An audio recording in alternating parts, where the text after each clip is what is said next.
Hey everyone, Josh Veldman here with Nest Mortgage Group giving you another market update. This week I want to talk about a couple different topics. First, we've had mild progress with inflation. It is improving year over year, but we're not seeing the market responding as we expected. Now keep in mind, the last couple months we've seen rates coming down, but over the last 2 weeks, we've actually seen an increase in rates. When you break down the inflation report, one of the measures that we look at is shelter costs. Now shelter costs, unfortunately, that data is lagging. We look at it on a year over year basis. And right now we're still seeing a rise in shelter costs. As the months progress, figure again, around May 10, we're expecting to see that really start shifting the other direction, which will help put less pressure, reducing inflation and helping interest rates. Secondly, household formations continue to outpace home completions. What this means is that we're not building enough homes compared to the new households being formed.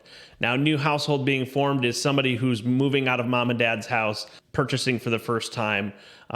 Maybe they're currently renting and purchasing. Maybe they're off at college and they need to buy a house. So it's a new household that's being formed. It's not somebody selling a house and buying a new house. If we look at current data, the projections are that builders are anticipated to complete 1.4 million homes this year, and we're expected to have 1.9 million new household formations in 2023. That means we're about 500,000 homes, new homes, short of where we need to be based off of the number of new buyers coming into the market. Now, the good news is builder confidence has been trending up for the last 2 months after being declining all of 2022. What this means is we could start seeing an upward trend, which can only be a good thing as it would help ultimately ease the pressures on buyers as the increase in supply eventually catches up to the number of buyers in the market. Also recently, jobless claims continue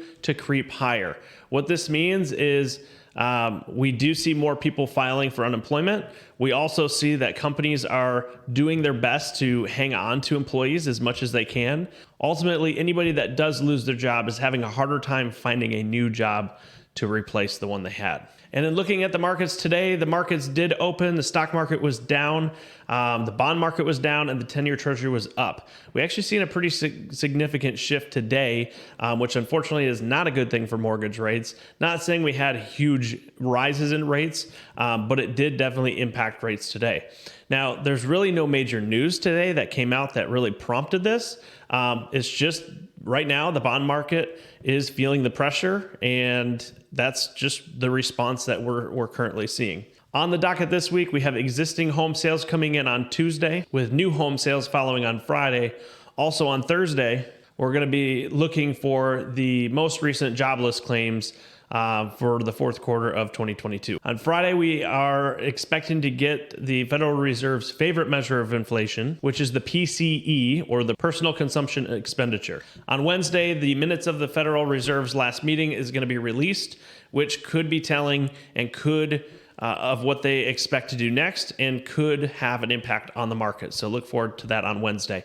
If you have any questions or I can help you at all, please let me know. Other than that, have a great day. Take care.